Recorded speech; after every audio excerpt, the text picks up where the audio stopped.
لیکن سوال یہ پیدا ہوتا ہے کہ آپ کا پورا ارادہ تھا 8 فروری کو یوم سیاہ منانے کا، آپ کو لگتا ہے کہ آپ کے مینڈیٹ کو بھی لوٹا گیا ہے، تو یہ مشورہ اس جلسے کو منسوخ کرنے کا یہ کسی اپنے نے دیا یا کسی سیانے نے دیا آپ کو؟ نہیں، سیانے سے زیادہ آپ لوگوں نے مجھے سیانہ کیا ہے۔ اچھا، اس کی وجہ یہ ہے کہ میں تو یار ایک پوری میری زندگی جتنی سیاسی ہے، میں ایک جدوجہد پرامن طریقے سے کرنے والا بندہ ہوں۔ میں مسلح جتھے لے کے یا مسلح ہو کے اپنا حق لینے والا بھی نہیں ہوں، میں تو دلیل سے بات کرنے والا ہوں۔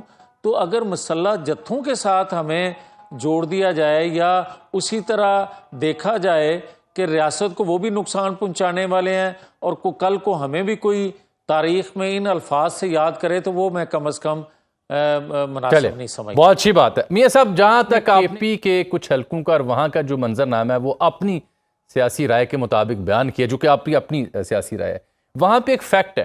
فیکٹ یہ ہے کہ ابھی ریسنٹلی عمران خان صاحب نے علی امین گنڈا پور کو یہ کہا ہے کہ وہ 9 حلقے صوبائی اور قومی کے جو پشاور اور گرد و نواح کے ہیں وہ کھولیں۔ اس میں یہ تیمور ظفر جھگڑا کا حلقہ بھی ہے جو ہارے ہوئے ہیں، نور عالم کا حلقہ بھی ہے جو جیتے ہوئے ہیں، تو ان کا آڈٹ کریں، فارم 45 فارم 47 اس سلسلے میں پشاور ہائی کورٹ کو بے شک لکھنا پڑے تو وہ بھی لکھیں۔ تو اگر عمران خان صاحب اس صوبے میں جہاں وہ 2/3 سے جیتے ہیں وہ 9 حلقوں کا آڈٹ کروانے پہ تیار ہیں، تو حکومت آپ کی پورے ملک میں، پنجاب میں آپ کی سرکار، وفاق میں آپ کی سرکار، بلوچستان میں آپ اتحادی، آئینی عہدوں میں آپ اتحادی پیپلز پارٹی کے، تو آپ کی حکومت شیخوپورہ جیسے کئی اور حلقے بھی ہیں وہاں کا آڈٹ کیوں نہیں کروا لیتی؟ جیسے عمران خان نے، میں نے بڑی طویل بات کی، جیسے عمران خان پشاور میں کرنے جا رہے ہیں۔ جامی صاحب، مجھے یہ گزارش کرنا ہے آپ سے کہ آپ جس شخص کو کوٹ کر رہے ہیں، کیا وہ پاکستان کا آئین قانون نہیں مانتا؟ وہ اتنا لاڈلا ہے کہ پاکستان کے اندر بھی جو وہ کہے اس کو سنا جائے، اور جو دنیا میں وہ بات کرے، دنیا بھی اور وہ ممالک جو پاکستان کو عدم استحکام کا شکار دیکھنا چاہتے ہیں وہ اس کی بات کریں۔ مجھے آپ یہ بتائیں کہ 2014 میں بھی اس نے یہی بات کی تھی کہ ان 4 حلقوں کو کھول لیا جائے۔ پھر آپ کو یاد ہوگا کہ ایک جوڈیشل کمیشن بنا تھا، اور پاکستان کی تاریخ میں حکومت وقت نے پہلی دفعہ بنایا تھا، اور اس کمیشن کی رپورٹ آنے کے بعد بھی وہ نہیں مانا تھا۔ مگر 2018 کے انتخابات کے نتیجے میں ہم نے بھی ایک کمیشن کی ڈیمانڈ کی تھی، پورے 5 سال گزر گئے تھے مگر کوئی پارلیمانی کمیٹی بھی نہیں بنی تھی اس پہ کہ وہ بھی کام کرتی، جس کو اناؤنس کیا گیا مگر ایک میٹنگ ہوئی 5 سال میں، دوسری میٹنگ نہیں ہوئی۔ تو کیا میرا حق نہیں کہ میں یہ کہوں کہ 2018 کا انتخاب ہم سے چرایا گیا؟ نہیں، بالکل کریں، 2024 وہ کی تو بات کرتے پرائم ہیں، منسٹر بھی کہہ رہے ہیں، آپ کے وزیر اعظم بھی کہہ رہے ہیں، 18 کی بھی اور 24 کی بات کر رہے ہیں۔ اس کا مطلب ہے مان تو رہے ہیں نا کچھ تحفظات ہیں۔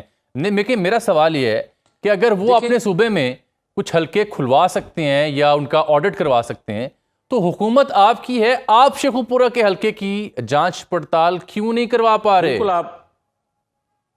بالکل آپ ٹھیک کہہ رہے ہیں کہ اگر وہ صوبائی حکومت کھول سکتی ہے، جبکہ میں آئین قانون کی اگر بات کروں تو صوبائی حکومت کا اختیار نہیں ہے۔ نہیں، وہ لکھ رہے ہیں، خط لکھیں گے چیف جسٹس کو، وہ پلان کر رہے ہیں خط لکھیں۔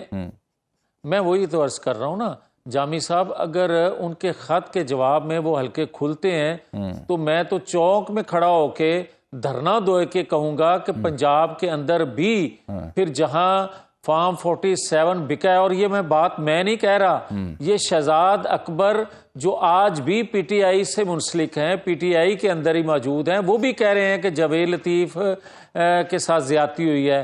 میں آج اگر ان کی وہ پاکستان سے باہر ہیں تو پاکستان کے اندر شوکت یوسف زئی آج بھی پی ٹی آئی کے وہ ترجمان ہیں یا بات کرتے ہیں، وہ بھی کہہ رہے ہیں کہ خیبر پختونخوا میں 35 ایم این ایز کو جتوایا گیا۔ پھر میں کیا یار غلط کہہ رہا ہوں کہ پنجاب میں بھی نہیں، وہ کہتے ہیں کہ ان سے حلف لیا گیا، ان 35 لوگوں سے حلف لیا گیا۔ یہی بات میرے بھائی، تو پنجاب میں بھی تو یہی ہوا ہے نا۔ پنجاب میں بھی بہت سے لوگوں سے جو پیسہ لے کے حلف لے کے ان کو جتوایا گیا، میں بھی تو وہی بات کر رہا ہوں. تو میاں تو صاحب خیبر پختونخوا میں تسی وہی بھی حلف چک لیندے تانوں کی مسئلہ سی؟ پھر یہی تو یار ایک سیاسی ورکر کی میں کہتا ہوں پہچان ہونی چاہیے. اقتدار ہی کوئی چیز نہیں ہے، اصول، آئین، قانون بھی کوئی، اخلاقی قدریں بھی کوئی ہوتی ہیں.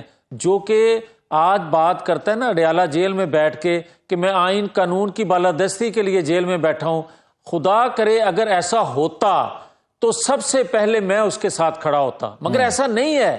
حقیقت یہ ہے کہ وہ انہی اداروں کو ریکویسٹ کر رہا ہے، انہی اداروں سے بھیک مانگ رہا ہے جو 2014 میں لے کے اس کو دھرنے کے لیے آئے اور 2018 میں مسلط کر دیا پاکستان کی عوام پہ، اور آج بھی وہ انہی سے خیرات مانگ رہا ہے کہ دوبارہ اس سے نوکری تے رکھ لو. یہ آپ خط کا حوالہ دے رہے ہیں جو آج انہوں نے لکھا ہے؟ بالکل ایسا ہی ہے. اچھا، اس میں حرج کیا اگر کوئی سابق وزیر اعظم جو ہے وہ اپنی عدلیہ کو، چیف جسٹس کو، آئینی عدالت کے سربراہ کو یا سپہ سالار کو خط لکھتا ہے؟ حرج کیا ہے میاں صاحب؟ یار مجھے یہ بتائیں کہ مجھے تو حرج نظر نہیں آتا کہ وہ عدلیہ کو، وہ ادارے کے سربراہ کو، وہ دیگر اداروں کے سربراہان کو، وہ وقت کے پرائم منسٹر کو خط لکھے. مجھے اس پہ اعتراض ہے کہ وہ عالمی قوتوں کو پاکستان کے اندر مداخلت کی دعوت دے. اس پہ اعتراض ہے. وہ بھی اس نے کر کے دیکھ لیا، اور آج پاکستان کے اندر غیر آئینی طریقے سے وہ آئینی روپ دھار کے جدوجہد کرنے کی بات کرتا ہے. اس سے مجھے اختلاف ہے. ٹھیک. اچھا، جہاں تک آپ کے حلقے کی اور شیخوپورہ کا تعلق ہے، آپ اس کا جب سے الیکشن ہوا مجھے یاد ہے پہلے دن سے لے کے اب تک مسلسل اس کے اوپر آواز اٹھا رہے ہیں. لیکن میاں صاحب میرا سوال بھی پہلے دن سے لے کے آج تک آپ کی خدمت میں ایک ہی ہے، وہ یہ ہے کہ حکومت آپ کی، نواز شریف صاحب آپ کے قائد، شہباز شریف صاحب آپ کے قائد، صوبے میں حکومت آپ کی اعلیٰ قیادت کے سامنے آپ نے یہ مدعا رکھا تو ہوگا، ان کے سامنے کچھ چیزیں آپ نے ڈسکس تو کی ہوں گی. کیا وہ آپ کو چپ رہنے کا مشورہ دے رہے ہیں یا آپ کی بات سن نہیں رہے؟ کھل کے دسو نا ہوں اگر تسی عوام دی نمائندگی کرنی. دیکھیں میری بات سنیں. قائد تو ایک ہی ہیں جن کا نام ہے نواز شریف. اچھا یہ میں تھوڑی کریکشن کر لوں. اچھا تو پرائم منسٹر ضرور ہیں شہباز شریف صاحب، قائد نہیں ہیں میرے. اچھا، قائد نہیں ہے. دوسری بات شہباز شریف آپ کے قائد نہیں ہے، ٹھیک ہے. قائد نہیں حقیقت ہے. مطلب قائد تو ایک ہی ہوتا ہے، جماعت کا قائد پورے جماعت کا ایک ہی ہے، اور شہباز شریف کے قائد بھی نواز شریف ہی ہیں. صحیح. میں کیا غلط کہہ رہا ہوں؟ بالکل ٹھیک. اور دوسرا میں آپ کو یہ ضرور کہنا چاہتا ہوں کہ دیکھیں ہم کتنے با اختیار ہوتے ہیں، کتنے بے بس ہوتے ہیں. یہ 2/3 اکثریت رکھنے والی جماعت کی حکومت بتا سکتی ہے آپ کو 2013 سے 2018 تک اور 2017 تک جو نتیجے بنائے گئے. اس سے آپ اخذ کر سکتے ہیں کہ میں اپنا کیس کہاں جو ہے وہ لے کے جاؤں. میں تو اللہ کی عدالت میں اور عوام کے سامنے کھڑا ہوں. میں نے جو کہنا تھا کہہ دیا، مجھے کوئی سروکار نہیں ہے.